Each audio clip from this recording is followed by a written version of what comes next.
정부가 한국의 내년 경제 성장률 전망치를 1.6%로 내놨습니다. 1%대로 내다본 건 정부 수립 이래 처음입니다. 수출이 꺾이고 높은 물가와 금리로 내수도 안 좋을 거라는 게 정부 설명입니다.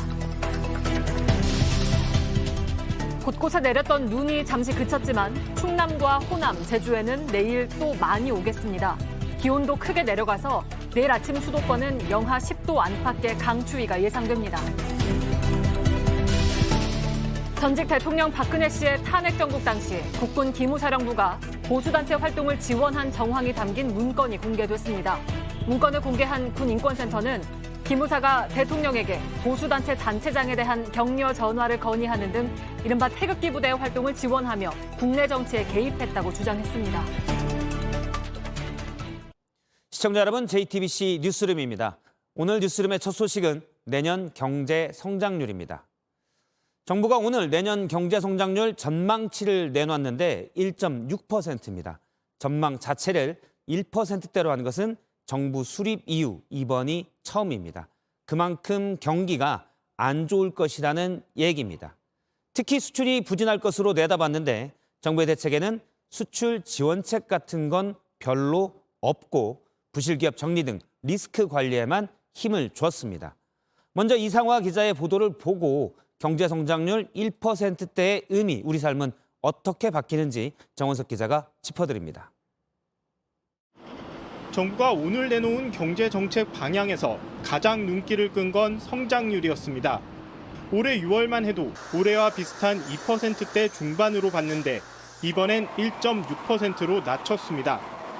통상 정부가 내놓는 경제 성장률 전망치는 희망을 담은 목표치 성격이 강한데 이번 발표는 한국은행, 한국개발연구원 같은 주요 기관 가운데 가장 비관적입니다. 가장 솔직하게 있는 그대로 객관적으로 국민들께 제시해 드리고자 해서 수치를 제시했다는 말씀을 드리고, 정부가 성장률을 낮게 잡은 데는 경제 버팀목 역할을 했던 수출이 꺾일 거라고 본 요인이 가장 큽니다. 반도체 업황 위축으로 내년 수출이 올해보다 4.5% 줄어들 거라 봤습니다. 수출은 이미 이달 20일까지 석 달 연속 줄어들었고 올해 연간 무역 수지 적자 규모는 역대 가장 많은 500억 달러에 육박했습니다. 수출 중소기업들은 발등에 불이 떨어졌습니다. 공장 가동률이 90% 이상 달성을 하는데 현재는 한 60% 이하의 공장 가동률을 지금 달성하고 있습니다. 특히 우리의 최대 교역국인 중국이 제로 코로나 정책과 경기 부진으로 우리 제품을 덜 수입하는 게 큰 부담입니다. 올해도 초에도 그렇지만 5주간 격리를 해야 되는데 홍보도 어렵고 비용도 증가하고 물류도 내기 어렵고 코로나 이후에 20% 이상은 평균적으로 떨어졌다라고 보시면 될 것 같습니다. 하지만 정부의 내년 경제 정책엔 중소기업을 포함한 수출 경쟁력 강화 방안은 잘 보이지 않습니다. 그보단 부실 기업 정리와 채권 시장 안정 같은 리스크 관리에 초점을 맞췄습니다. 위기가 터지지 않도록 방어하는 것도 중요하지만 위기를 넘어서기 위한 기업 지원책이 절실하다는 게 현장의 목소리입니다. JTBC 이상화입니다. 1.6%. 앞서 보신 것처럼 정부가 1%대 경제 성장률을 예상한 것은 사상 처음입니다. 우리나라는 역대 3번 마이너스 성장률을 기록했죠. 2차 오일 쇼크가 있었던 1980년, IMF 외환위기 당시, 그리고 코로나가 덮친 2020년입니다. 그런데 어느 때에도 미리 전망한 그 다음의 성장률을 1%대로 내놓은 적은 없었습니다. 외환위기의 한가운데 있던 1998년 말조차도 정부는 이듬해 성장률을 2%로 예상했는데 이번엔 더 낮은 성장률을 제시한 겁니다. 1%대 성장 시대엔 우리 생활도 팍팍해질 수밖에 없습니다. 우선 일자리 구하기가 어렵습니다. 올해 81만 명이 새 일자리를 얻었는데 내년엔 8분의 1인 10만 명에 그칠 걸로 보입니다. 물가는 올해보다는 낮지만 그래도 여전히 높은 3.5%의 상승률을 기록할 거라는 게 정부의 전망입니다.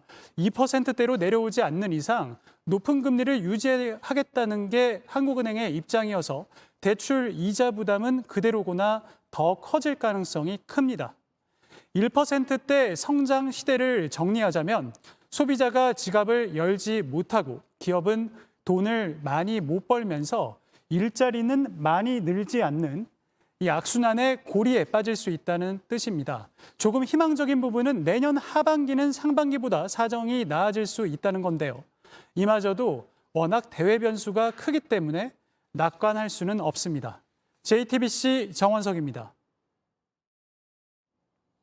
낮은 경제 성장률이 바로 피부로 와닿는 것은 일자리입니다. 내년도 어렵다지만 일자리 한파는 벌써 닥쳤습니다.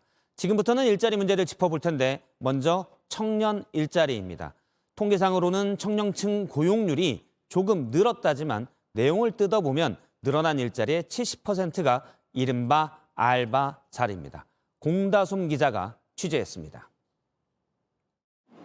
25살 취업준비생 권시현 씨는 지난달부터 카페에서 일하기 시작했습니다. 주말 이틀 하루 6시간 30분씩 일하는 단기 아르바이트였습니다. 1년째 취업이 안 돼 궁여지책으로 택한 자리입니다. 제가 좋아하는 쪽으로 가자 해서 이제 요식업 쪽으로 돌리게 됐는데 경력도 없고 그러다 보니까 이제 아르바이트로 들어가게 됐어요. 지난달 고용 통계를 보면 청년층 고용률은 1년 전보다 조금 높아졌습니다. 업종별로 보면 음식점이나 숙박업소 등에 취업한 청년이 13만 명 늘어난 효과가 컸습니다. 거리두기가 완화되면서 대면 활동이 늘어난 영향입니다. 하지만 음식점, 숙박업소 등의 일자리는 대부분 정규직이 아닙니다. 실제 고용 형태로 봤을 땐 늘어난 일자리 10개 중 7개 가까이가 일용직과 임시직입니다. 20대 강모 씨 역시 1년 내내 정규직을 찾았지만 결국 사무보조 아르바이트를 하고 있습니다. 1년 계약직, 육아휴직 대체 인력 이렇게 뽑는 거라 그럼에도 불구하고 저희 다 지원을 해요. 워낙 귀한 자리니까. 더 큰 문제는 내년엔 상황이 더 안 좋다는 겁니다. 한 구직 사이트 조사 결과 내년도 채용을 늘리겠다는 기업은 10곳 중 2곳에 그쳤습니다. 10곳 중 4곳은 줄이거나 안 뽑겠다고 했습니다. JTBC 공다솜입니다. 네, 어렵기는 중장년층도 마찬가지입니다. 특히 가장의 무게를 짊어진 중장년층의 일자리에는 가정의 생존도 걸렸습니다. 그러나 희망퇴직을 받는 기업이 크게 늘고 있고 일자리가 있다고 해도 물가를 감당하지 못하는 월급 봉투에 투잡을 뛰는 가장이 역대 가장 많아졌습니다. 장소연 기자입니다.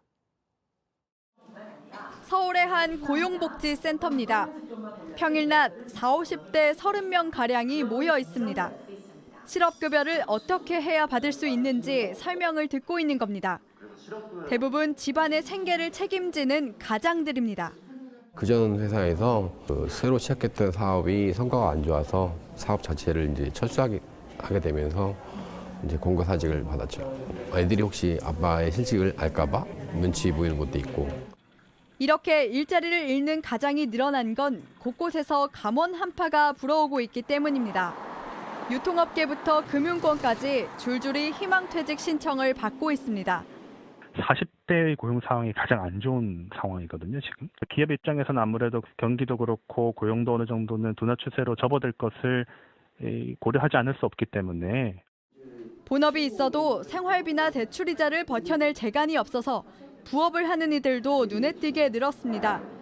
50대 김모 씨는 낮엔 건설업체에서 철거를, 밤엔 대리운전업체에서 기사로 일합니다. 이렇게 어려운 경우는 처음 봤습니다. 기사들 중에서 한 반 정도는 투잡이라고 보시면 될 거예요. 낮에 일하는 수입에 충당하는 거가 다른 방법이 없으니까 이 추운데 새벽까지 일하면서 이처럼 투잡을 뛰는 가장은 올해 총 36만 8천 명으로 역대 가장 많았습니다. 전체 부업자에서 차지하는 비중도 67%로 가장 높아졌습니다. 경제가 더 어려워질 것으로 보이는 내년엔 이 비중이 더 높아질 가능성이 큽니다. JTBC 장서윤입니다. 정부가 오늘 내수경기 대책을 내놨는데 초점은 다주택자 규제 완화입니다. 집을 살 때도 팔 때도 세금을 깎아주고 또 대출 한도는 늘렸습니다. 부동산 시장이 어려우니 여유 있는 사람들이 집을 더 사라는 건데 정작 집 없는 서민 대책은 부족한 게 아니냐는 지적입니다. 오원석 기자입니다. 정부는 내수가 가라앉는 걸 막기 위해 부동산을 연착륙시키겠다고 밝혔습니다. 핵심은 지난 정부에서 다주택자의 투기를 막기 위해 마련했던 장치들을 푸는 겁니다. 다주택자에 대한 징벌적 규제를 정상화하기 위해 취득세, 양도세 중과 및 규제 지역 내 대출 규제 등을 완화하겠습니다. 우선 집을 2채 이상 살 때 8에서 12% 매기던 취득세를 4에서 6%로 낮추기로 했습니다. 다주택자가 집을 샀다가 2년 안에 팔 때 70%까지 매겼던 양도세율도 적으면 6%, 많아야 45%로 낮추기로 했습니다. 지금은 집 한 채를 살 때만 대출을 해주는데 앞으로는 두 번째 집, 세 번째 집을 살 때도 집값의 30%까지 대출받을 수 있습니다. 중소형 아파트에 대한 임대사업자 혜택도 부활시키기로 했습니다. 이와는 별도로 서울과 과천, 광명 등을 투기과열지구에서 푸는 방안도 내년 초 발표할 것으로 보입니다. 전문가 사이에선 이번 대책이 시장 침체기인 당장은 아니더라도 향후 투기를 자극할 수 있다는 우려가 나옵니다. 집 없는 서민을 위한 지원책이 잘 안 보인다는 목소리도 큽니다. 무주택자들한테는 조금 더 낮은 금리를 제공한다거나 혜택을 좀 더 준다면 집을 구매할 수 있는 계획을 세울 수 있지 않을까 생각해요. 참담하다, 비통하다, 서울에서 살기 힘든 게 집 없는 사람들에 대한 그런 거잖아요. 집주인이 전셋값을 못 내주는 깡통 전세가 생기지 않도록 막는 대책도 추가로 나와야 한다는 지적입니다. JTBC 오원석입니다. 검찰은 김만배 씨 등 대장동 사업자들이 2014년 성남시장 선거 때부터 이재명 대표 측과 한층 가까워졌는데 그 계기가 한 종교단체와 연관된 것으로 보고 있습니다.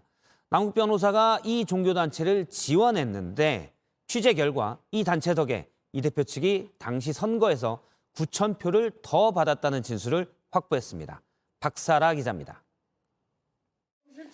검찰은 지방선거 한 달 전인 2014년 5월의 상황을 정진상 전 민주당 정무조정실장의 공소장에 담았습니다. 이재명 대표의 성남시장 재선을 위해 대순진리회의 조직력을 이용하자는 김만배 씨의 제안이 유동규 전 본부장을 거쳐 정 전 실장에게 보고됐다는 내용입니다. 대장동 사업자들이 마련한 돈이 대순진리회 간부들에게 전달됐다고도 적었습니다. 남욱 변호사도 지난달 재판에서 대순진리회에 건넬 목적으로 1억 8천만 원을 마련했다고 증언했습니다. 취재 결과 유 전 본부장은 최근 검찰에 선거에서 이긴 뒤 정 전 실장이 대순진리회 덕에 9천여 표를 더 얻었다고 말했다는 진술을 한 걸로 파악됐습니다. 선거 전략과 자금 제공을 보고받은 정 전 실장이 구체적인 효과까지 공유해줬다는 겁니다. 검찰은 이때를 계기로 대장동 사업자들과 정 전 실장의 유착이 더욱 깊어진 것으로 보고 있습니다. 이에 대해 정 전 실장 측은 당시 이재명 시장의 지지율이 높아 종교단체를 동원할 이유가 없었다고 반박했고 대순진리회 측은 당시 상황에 대해 알지 못한다는 입장입니다. JTBC 박사라입니다. 대통령실과 관저가 용산으로 이전하면서 용산 주민을 위해 써야 할 용산구 예산이 관저 인근 공사에 들어갔다는 내용을 보도한 바 있는데요. JTBC 취재 결과 대통령 관저와 집무실 인근의 제설 작업 예산도 마찬가지였습니다. 대통령 경호처가 용산구에 관저 일대 제설 지원을 요청했는데 그곳은 일반 시민들이 다닐 수 없는 곳이었습니다. 김한수 기자가 취재했습니다. 지난 7월 대통령 경호처가 용산구청에 보낸 공문입니다. 한남동 관저 일대 제설을 지원해달라며 용산구에 2.5톤 이상 차량과 전담 요원을 요구했습니다. 사실 대통령실이 오면서 예산이 한 푼도 확보가 안 됐다고 얘기를 하는 바람에 결국 용산구는 올해 예산에 제설 비용 8천만 원을 추가 편성했습니다. 그런데 이 길은 시민이 다닐 수 없는 통제 구역입니다. 11월에는 국방부가 용산구에 또 다른 제설 작업 요청 공문을 보냈습니다. 공문에 표시된 장소를 찾아가 보니 높은 담과 철조망으로 둘러싸인 통제 구역입니다. 13번 게이트 이쪽 안으로는 못 들어가나요? 네. 국방부 땅으로 대통령 집무실까지 이동할 수 있는 길입니다. 용산구가 눈을 치운 일이 없던 곳입니다. 용산구 측은 종로구청에 문의하니 청와대 내부 제설 작업을 한 전례가 있다고 해 예산을 집행했다고 취재진에게 전했습니다. 그러나 종로구청은 청와대의 일부 제설 작업을 해준 것이 맞지만 예산을 정부에서 받았다고 밝혔습니다. 국민을 위해서 써야 될 소중한 예산을 정부에서 협조 요청했다고 마음대로 쓰면 자치단체 예산을 분리할 이유가 없는 것이죠. 국방부는 이에 대해 옛 한미 연합사 부지가 올해 국방부에 반납이 됐다면서 소속 병사만으로 제설 작전이 어려워 용산구에 요청하게 됐다고 밝혔습니다. JTBC 김한수입니다. 네, 새벽부터 전국에 눈이 많이 오면서 곳곳이 혼잡했습니다. 사고도 이어졌는데요. 퇴근길 어떤지 현장 연결해 보겠습니다. 자, 이혜선 기자, 지금 거리 상황 어떻습니까? 네, 제가 있는 이곳 광화문 사거리에서는 눈이 조금씩 내렸다 그쳤다를 반복하고 있습니다. 퇴근 시간이 지났지만 조금 전까지 제 뒤로 보이시는 버스 정류장에서는 집에 아직까지도 못 간 시민들이 줄을 지어 모여 있기도 했습니다. 시민들은 아침부터 눈이 내려 평소보다 일찍 더 퇴근을 서두르기도 했는데요. 이곳 광화문역 주변에서도 평소 퇴근 시간보다 2시간 더 일찍 퇴근길에 오른 시민들의 모습을 볼 수 있었습니다. 이거 상황은 교통 상황 안 좋겠다 싶어서 지하철로 이동했습니다. 네, 먼 거리를 오가는 분들은 아무래도 더 힘드셨을 텐데 얘기를 좀 들어봤습니까? 네, 서울과 경기도로 오가는 시민들은 더 큰 불편을 겪을 수밖에 없었습니다. 저희 취재진이 오후 5시부터 서울역을 둘러봤는데 이곳도 평소보다 훨씬 더 북적였습니다. 기차로 출퇴근하는 시민들이 늘면서 수원역으로 오가는 일부 열차들은 오전부터 매진되기도 했습니다. 통상 차로 다녔는데 그래 이제 위험도 하고 눈이 많이 오다 보면 시간도 지킬 수가 없고 하잖아요. 네, 그리고 눈길에 사고도 잇따랐죠? 네, 사건 사고가 오늘 잇따랐습니다. 오전 6시 44분쯤 경남 김해 남해고속도로에선 11중 추돌 사고가 났고 비슷한 시각 대전에서는 1톤 트럭이 중앙 분리대를 들이받았습니다. 눈이 얼면서 중부 내륙고속도로에선 탱크로리 차량이 미끄러져 옆으로 넘어지고 또 경주에서도 25톤 탱크로리 차량이 뒤집어지기도 했습니다. 네, 근데 내일은 더 춥다면서요? 네, 내일은 기온이 더 떨어질 전망입니다. 서울은 영하 10도 안팎까지 내려갈 건데요. 기상청은 충남과 호남 그리고 제주 지역에 또 더 큰 눈이 내릴 것으로 예상하고 있습니다. 제주 산지에는 50cm의 눈이 내릴 것으로 예상되고 또 호남 지역에서는 30cm의 눈이 내릴 것으로 기상청은 보고 있습니다. 네, 잘 들었습니다. 서울 광화문에서 이혜선 기자가 전해드렸습니다. 오늘 아침에는 눈 때문에 도로가 통제되고 또 버스 구간이 달라지기도 했습니다. 김포공항역에서는 사람들이 평소보다 많이 탄 전동차에서 한 승객이 숨을 잘 쉬지 못해서 쓰러지기도 했습니다. 이 소식은 박지영 기자가 전해드립니다. 아직 해가 뜨지 않은 오전 7시 어스름을 뚫고 눈발이 휘날립니다. 밤사이 쌓인 눈이 얼기 전에 제설도구로 밀어내지만 금세 하얗게 덮입니다. 본격적인 출근 시간대가 됐는데도 눈을 다 치우지 못해 거리는 아직 하얗습니다. 눈 오니까 그 핫팩, 붙이는 핫팩 이거 앞뒤로 하고 왔고요. 오늘 서울을 비롯한 수도권은 새벽부터 많은 눈이 내렸습니다. 서울은 최대 3.5cm가 쌓였고 인천과 경기에는 3에서 8cm가 쌓였습니다. 서울의 대설주의보는 오전 10시 30분에 해제됐지만 출근 시간에 눈이 집중적으로 내리다 보니 시민들이 불편을 겪어야 했습니다.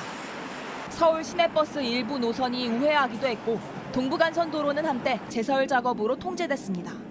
사람이 이제 계속 이렇게 몰려가지고 꽉 차니까 뒤에 분들이 못 타셨어요. 김포 골드라인에선 선로에 눈이 너무 많이 쌓여 전동차 5대가 운행하지 못하기도 했습니다. 평소보다 사람이 많이 몰리면서 한 승객은 과호흡 증세를 보이며 쓰러져 병원으로 이송되기도 했습니다. JTBC 박지영입니다. 네, 이렇게 갑작스럽게 눈이 많이 온 건 바닷물은 평소보다 따뜻한데 그 위를 지나는 공기는 차가웠기 때문입니다.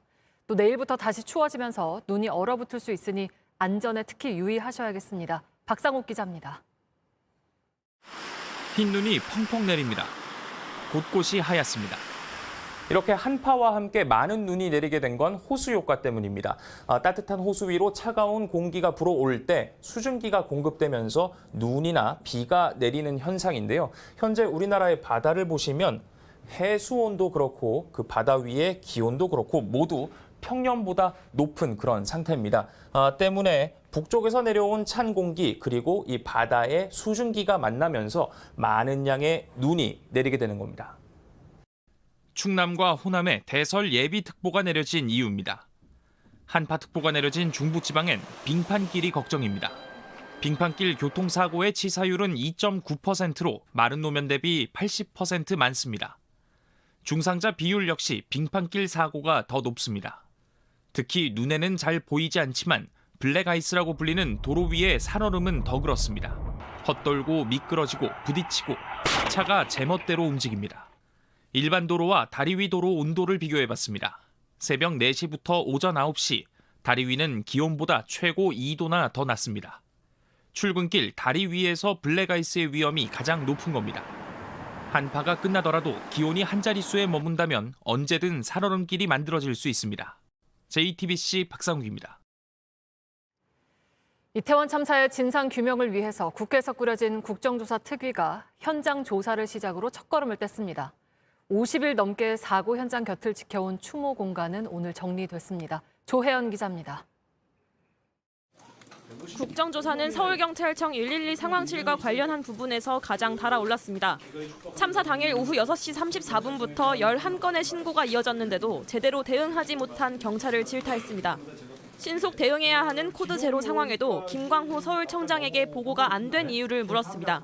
저희 상황실에서 이렇게 심각한 상황이라는 것을 전혀 인식을 못했습니다.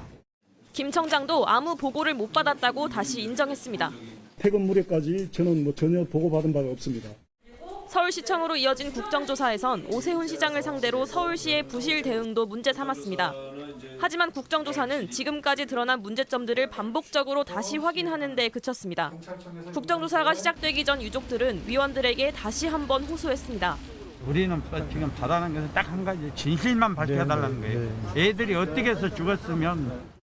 112 상황실 조사에선 김 청장을 상대로 거센 항의를 이어갔습니다. 특별히 규정에 벗어나지 않는 자료는 다 공개하라고 이야기한 바 있고, 그렇기 때문에 제가 뭘 숨기거나 뭐 그럴 이유가 없고요. 김광호 씨, 그럼 당신이 이 청장에서 하는 일이 뭐예요? 아는 게 없는데 그만둬야지. 모레는 용산구청과 행정안전부에 대한 현장 조사가 있습니다.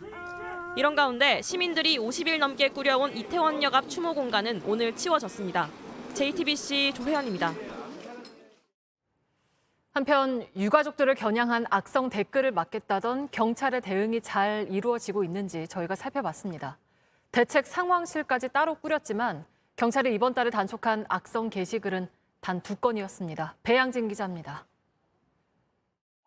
경찰은 참사 직후부터 온라인상 2차 가해를 엄단하겠다며 사이버 대책 상황실을 별도로 만들었습니다.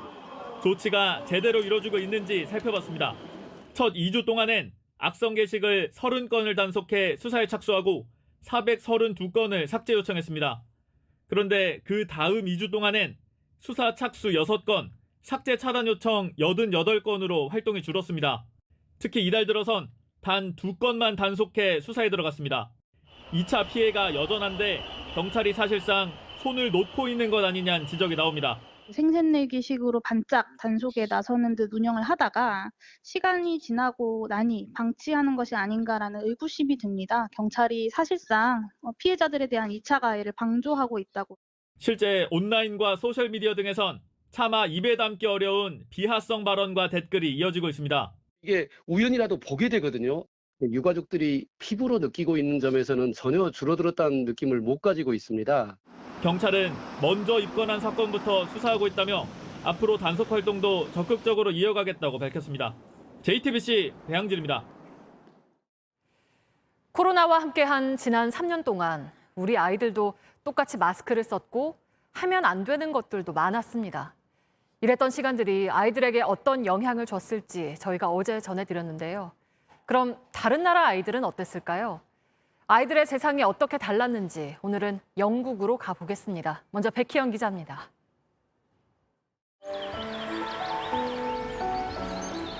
아이들은 항상 일어나는 게 힘듭니다. 일어나요. 한참 투정하고도 리오는 또 눈을 감습니다. 잠투정 부리던 아이는 식탁 앞에선 금세 웃습니다. 먹는 것도 놀이. 학교 갈 시간이 다가오면 급해지는 건 엄마뿐입니다. 이제 등원 시간인데 재하는 몇 분째 이를 닦고 있습니다. 옷을 입으면서도 장난은 쉬지 않습니다. 시간과 공간을 넘어 고만고만했던 모습. 집을 나설 때부터 달라지기 시작합니다. 가로 10cm 마스크 한 장이 아이들 만나는 세상 풍경을 바꿔놓습니다. 학교에 들어선 로이. 친구와 앉아 블록놀이하고 귓속말로 대화를 나눕니다. 서로 얼굴 바라보고 웃는 시간은 행복합니다. 지난 3년, 로이가 좋아하는 시간들은 지켜졌습니다. We didn't have any masks for children. The children never had to wear the masks. 확진자 수가 치솟아 런던을 완전 봉쇄할 때도 11살 이하 아이들은 마스크를 씌우지 않았습니다. 바깥에 나온 리오가 20분 동안 마주친 사람은 13명. 반갑게 눈인사하고 온 얼굴로 웃습니다. 두리번거리며 보고 작은 것에도 반응합니다. 지난 3년 어른들은 산책도 자제해야 했지만 아이들은 매일 밖에서 뛰어놀도록 장려했습니다. 바라보고 웃고 뛰어야 아이들은 온전히 발달하기 때문입니다. 비가 오나 눈이 오나 날씨와 관계없이 무조건 밖으로 많이 애들을 내보내더라고요. 똑같은 시간을 살아가는 재하의 세상은 아직 절반이 가려져 있습니다. 돌 되기 전에 마스크를 쓰기 시작했고 이제 몸 일부처럼 됐습니다. 친구가 어떤 말을 하는지 서로 입모양을 보지 못하고 웃는 표정도 눈매만 볼 수 있습니다. 죄의식이라고 표현하면 될지 모르겠지만 가족들끼리 있는 차 안에서조차도 안 벗겠다고 거부를 하더라고요.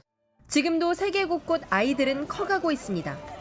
방역만큼 중요한 건 어쩌면 다시 오지 않을 아이들의 시간입니다. JTBC 백희연입니다.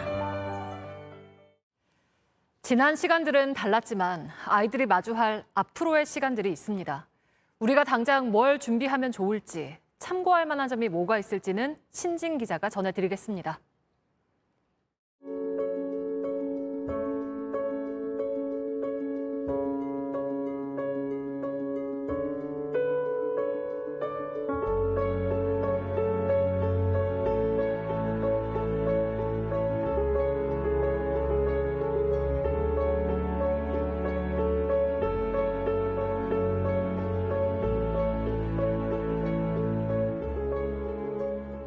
(2020년) 여름, 바이러스와 싸우는 것 말고는 아무것도 중요하지 않던 시절이었습니다. 이런 사이 팬데믹 6개월 만에 아이들이 달라지고 있었습니다. They were coming into their school life unable to do basic physical tasks, not able to hold a pen properly, in some cases. 뭔가 잘못됐다는 걸 깨달은 어른들은 코로나 세대 아이들을 추적 조사하기 시작했습니다. 병은 극복할 수 있지만 아이들이 자라지 않으면 미래는 없다는 이유였습니다. I think too late that actually some of these things like mask wearing were having a detrimental impact on children. 지난 3년 동안 분기마다 코로나 세대를 추적해 보고서를 만들었습니다. 결정적인 시기마다 배워야 할 것들을 놓쳤다는 게 확인됐습니다. 태어나자마자 봉쇄된 세상과 마스크 쓴 어른을 마주한 영유아들은 타격이 더 컸습니다. What happens to children from birth in the first few years of their life will shape to some extent what happens in the rest of their lives. 앞으로 최소 5년 이상 이 아이들의 일상을 관찰하고 연구할 예정입니다. We do look at the long-term impacts of that through their school life, through their social life, into work. 현장엔 교사들을 위한 가이드라인을 배포했고 뒤처진 아이들을 위한 교수법도 개발했습니다. 올해 마지막 보고서엔 유년 시절은 단 한 번이고 이걸 지키기 위해 우린 할 수 있는 모든 것을 해야 한다고 적었습니다. 이 한 번뿐인 기회를 지켜주는 게 우리 몫입니다. JTBC 신진입니다.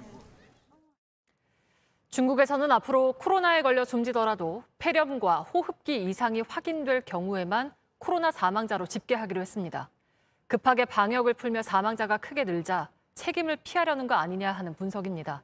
우리 방역당국은 중국에서 오는 사람들에 대한 발열 검사를 강화하기로 했습니다. 베이징 박성훈 특파원입니다. 중국이 코로나 방역을 완화한 2주 동안 시내 화장장이 포화 상태에 이를 정도로 사망자가 급증했습니다. 하지만 당국이 공식 집계한 코로나 사망자는 단 7명. 그마저도 오늘 집계가 잘못됐다며 1명 더 줄였습니다. 당국은 코로나 사망자 집계 기준도 높였습니다. 由于新冠病毒导致的肺炎、呼吸衰竭导致的死亡，那么归类为呢是新冠病毒感染导致的死亡。这些疾病导致的死亡呢，就不把它归类为这个新冠导致的死亡。 반면 우리나라와 미국 등 대다수 국가는 기저질환과 상관없이 사망자가 확진일 경우 코로나 사망자로 분류하고 있습니다.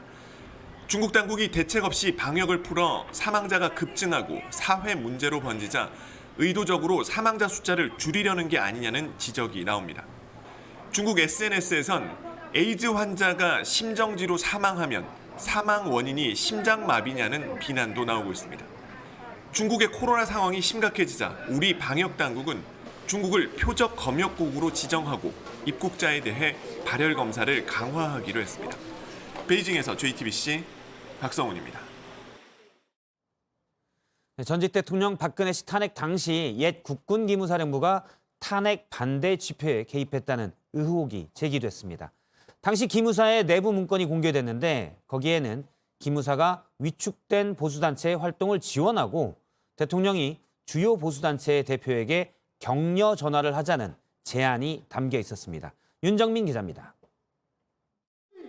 전 대통령 박근혜 씨에 대한 탄핵소추안이 국회를 통과하기 직전인 2016년 12월 3일 국회 앞에서 탄핵 반대 집회가 열렸습니다. 나라 걱정 때문에 잠을 이루지 못합니다. 군인권센터는 이날로부터 이틀 뒤 기무사가 작성해 청와대 부속실에 직보했다는 문건을 공개했습니다. 보수단체들의 집회를 국정운영 정상화로 표현하면서 대부분 단체들의 활동이 위축돼 있다고 적혀 있습니다. 센터는 기무사가 박근혜 퇴진 반대 시위를 물밑에서 적극 조직하고 태극기 부대 형성에 적극적인 역할을 했다는 정황이라고 주장했습니다. 나아가 대통령이 주요 보수단체장에게 격려 전화를 하도록 제안한 것은 사실상 군의 정치 개입이라고 규정했습니다. 지난 정부에서 안보 지원사로 한 차례 이름을 바꾼 기무사는 올해 국군 방첩사령부로 재편됐습니다. 국방부는 공공기관에 장애 요구가 있으면 방첩사가 정보를 수집해 보고할 수 있도록 입법 예고를 한 상태입니다. 도로 기무사나 보안사로 돌아가려는 거라고 판단해서 과거처럼 민간인 사찰과 정치 개입을 할 수 있다라는 위험성 때문에 오늘 공개하게 됐습니다. JTBC 윤정민입니다. 얼마 전 국민의힘은 여론조사 없이 100% 당원 투표로만 당대표를 뽑기로 했죠. 유승민 전 의원은 사실상 일반 여론조사에서 앞서 있는 본인을 배제하기 위한 조치다라고 반발하고 있습니다. 이른바 친윤석열계는 당연히 당원들이 대표를 뽑는다는 입장이지만 민심 빼고 당신만 따르다 보면 실제 총선에서는 부정적일 수 있다는 목소리도 나옵니다. 박유미 기자입니다.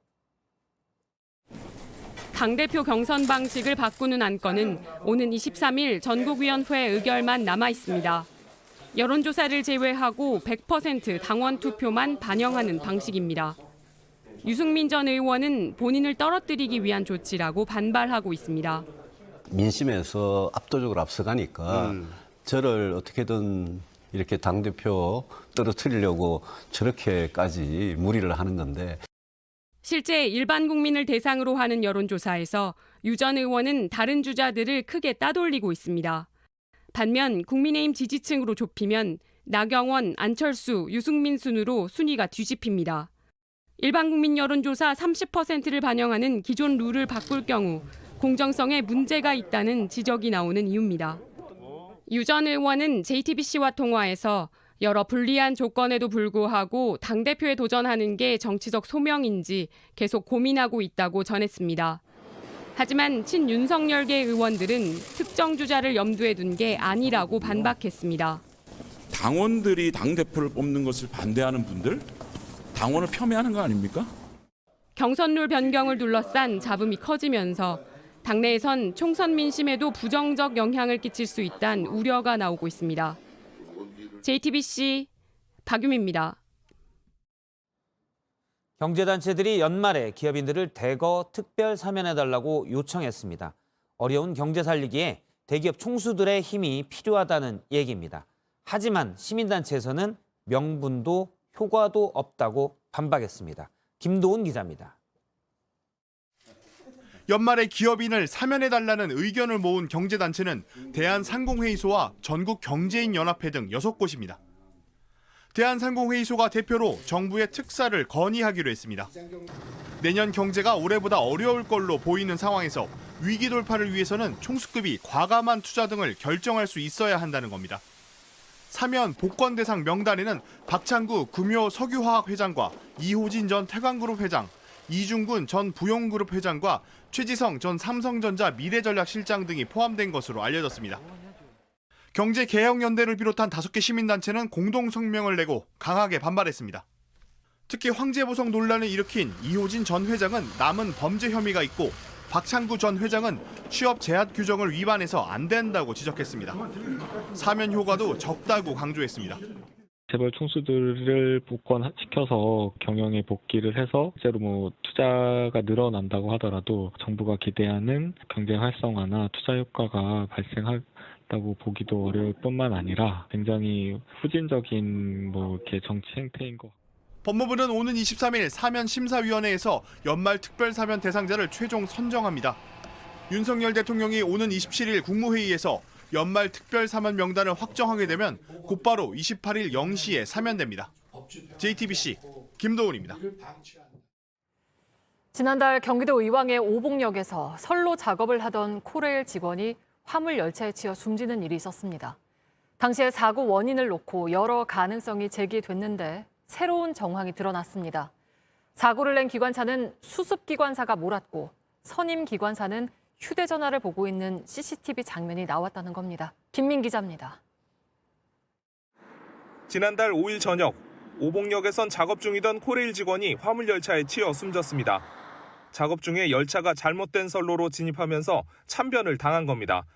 서울지방철도특별사법경찰대는 선로 변환기의 이상 작동을 포함해 여러 가능성을 놓고 수사 중이었습니다.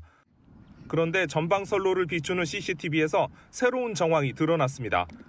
그날 수습기관사가 오봉역에서 화물열차를 몰았는데 관리감독을 해야 할 선임기관사는 휴대전화를 보고 있었던 겁니다. 철도안전법은 열차 운행 중 기관사의 휴대전화 사용을 금지하고 있습니다.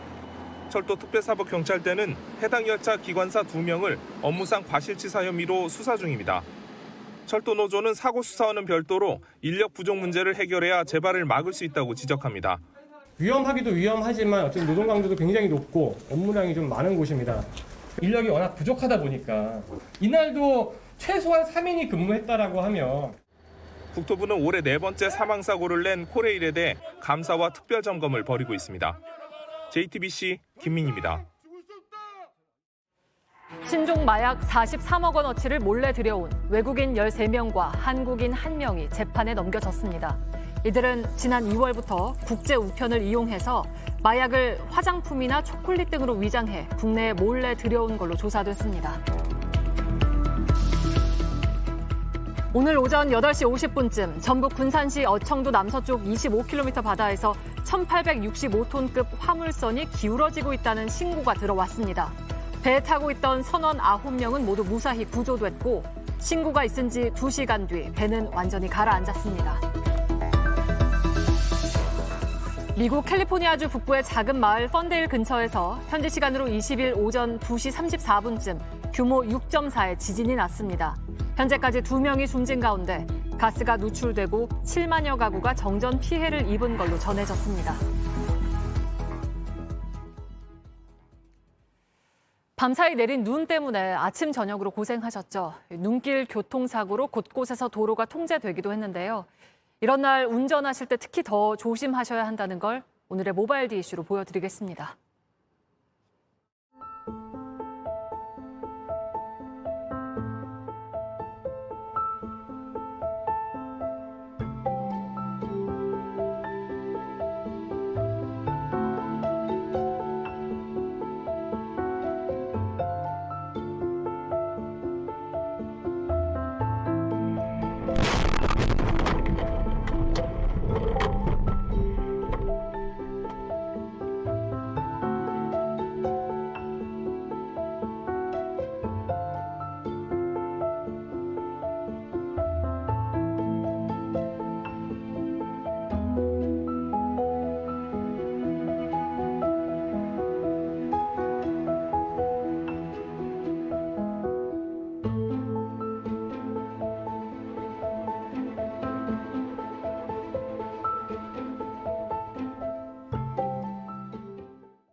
1학년 7반이에요. 안녕하세요. 하고 안녕히 계세요. 감사합니다. 지난해 탈레반을 피해서 우리나라에 정착한 아프가니스탄 특별 기여자 391명 가운데 절반 넘게는 미성년자였습니다. 우리나라 초등학생으로 지낸 1년이 어땠는지 밀착카메라 이혜원 기자가 아이들을 만나봤습니다. 책가방을 맨 아이들이 335 학교로 향하고 있습니다. 이곳은 울산 동구의 한 초등학교입니다. 이 학교엔 지난해 아프가니스탄에서 우리나라로 들어온 특별기여자 자녀 26명도 다니고 있습니다. 감사마리아 하고 아빠 힘내세요. 고마운 사람. 가정통신문엔 한국어 밑에 아프가노가 써 있고 한국어와 문화를 가르치는 반도 생겼습니다. 충북 진천과 전남 여수의 임시 생활시설부터 함께 해온 통역사가 학교에 상주하며 아이들을 돕습니다. 아이들이 저 볼 때마다 막 달려와가지고 안기고 막 이런 모습들이 너무 사랑스러워서. 아이들의 한국어 실력은 빠르게 늘었습니다. 우리말로 시를 짓고 동화도 만듭니다. 동화책 만들었어요. 개미가 말했어요. 토끼야, 당근 좋아해.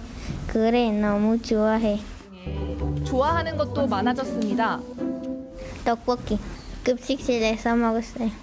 저는 BTS 좋아요. 비 좋아해요. 쉬는 시간엔 서로 다른 반 학생들이 한데 모여 어울립니다. 친구 무사랑 5, 6학년 그다음에 중학교 가서도 다시 만났으면 좋겠어요. 아이들은 이제 모국 친구들을 한국으로 초대하고 싶습니다. 친구 편지 썼어요. 무바라 한국에 오면 사진도 찍고 너무 많이 보고 싶어.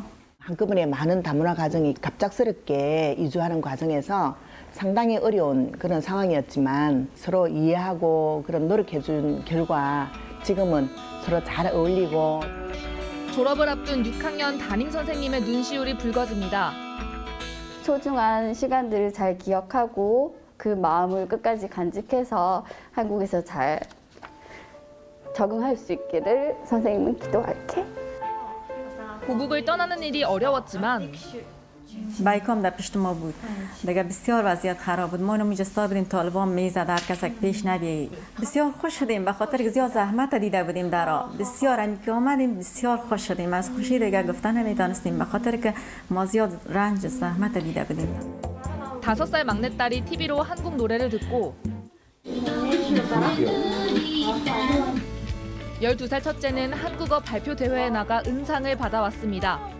저는 경찰이 되고 싶어요. 도둑을 잡고 사람들을 지키고 싶어요. 워헤드의 아빠는 아프간의 수도 카불의 간호사였습니다. 5 سالم روی شفاخانه کوریا در بگرام 5 سال کار. بسیار زیاد بود. از افغانستانیا که کوریا زیاد بود. 한국에선 간호사 자격이 인정되지 않아 제조업에서 일하고 있습니다. خوب است خیلی که کار ثقیل است دیگه خوب است. دیگه تشویش اولادا نیست که کس اختطاف نکنه، دوزیش نکنه، انفجار نیست. خب ما را گفته که برای 2 سال اینجا می باشیم. 우리 정부가 특별 기여자들을 데려온 작전의 이름은 미라클, 즉 기적이었습니다. 다만 이들이 마주하는 삶은 기적이 아닌 현실이기에 앞으로도 많은 관심과 지원이 필요해 보입니다. 밀착 카메라 이혜원입니다.